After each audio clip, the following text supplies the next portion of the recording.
Salut à tous, aujourd'hui on va faire un truc un peu sale, on va installer un environnement de développement d'intelligence artificielle sous Windows. Bark.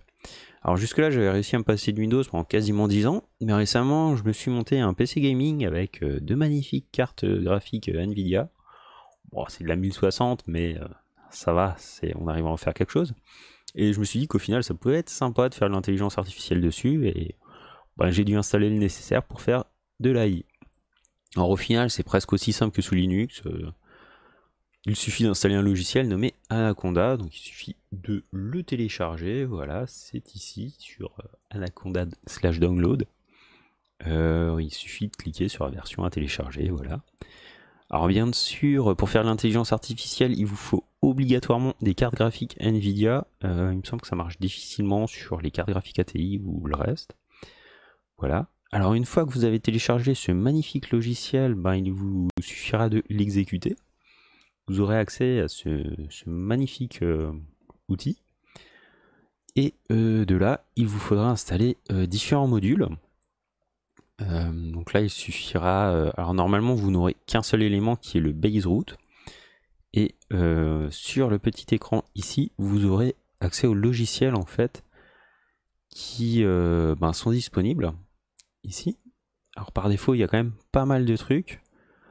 Moi, pour ma part, en fait, le gros problème pour exécuter de l'intelligence artificielle sur du GPU sous Windows, le problème c'est qu'en fait, le base root fonctionne en Python 3.7 et aujourd'hui TensorFlow ne fonctionne qu'en Python 3.6. Donc pour ça, en fait, il faut créer un nouvel environnement.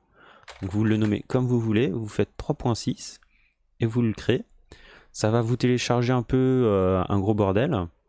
Et ensuite, il vous faudra installer en fait le CUDNN, le CUDA Toolkit, pas mal de paquets en GPU, donc le TensorFlow GPU et le Keras GPU. Bon, normalement, il me semble qu'en faisant le Keras-GPU, ça installe automatiquement le TensorFlow GPU. Et normalement, à partir de là, en fait, vous pourrez exécuter de l'intelligence artificielle sous Windows. Alors, parmi les trucs qui peuvent être sympas, il y a tout ce qui est Panda Data Reader. Si vous récupérez des CSV ou autre, ça peut être obligatoire. Après, une fois que vous êtes dans votre environnement donc, de GPU, vous pouvez installer un sympathique outil qui s'appelle le Jupyter Notebook. Alors une fois que c'est lancé, vous aurez accès à la possibilité en fait d'exécuter du code Python dans une petite page web. Alors ici, bon, c'est l'intelligence artificielle que j'avais fait pour ma dernière vidéo sur les CVAE. Donc j'ai récupéré ça sur internet. Je sais pas si j'ai le lien. Bon, ça doit être quelque part. Bref, en tout cas, avec ça, en fait, on peut donc s'amuser à exécuter des intelligences artificielles. Alors, ce qui est surtout intéressant sur cet outil-là, c'est que si par exemple, donc, on a exécuté tout notre code et qu'on veut modifier, par exemple, ici, je veux modifier. Donc ça, c'est ce qu'on appelle le latent space variable dans les CVAE. Ça nous permet de voir un peu le contenu en sortie de l'auto-encodeur, ce qui nous permet de voir en fait par exemple ici quelles sont les images qui ressemblent au neuf. Et donc là, si par exemple je demande à mon intelligence artificielle de m'afficher la sortie de l'auto-encodeur sur le chiffre 3, ben voilà, il me sort ça. Donc on peut réexécuter en fait des bouts de code un peu partout.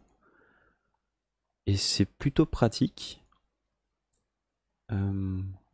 Voilà, et donc là, bon, on peut vraiment tout réexécuter. Alors bon, le réexécuter, ça peut être long, parce que ici, par exemple, ça c'est la sortie de la compilation de notre gros bordel.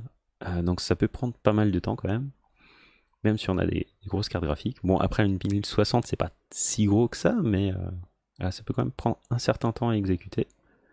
Mais voilà, donc si jamais vous voulez faire de l'intelligence artificielle sous Windows, vous n'avez pas grand chose à faire en fait, c'est extrêmement simple. Voilà, c'est tout pour aujourd'hui. Bye.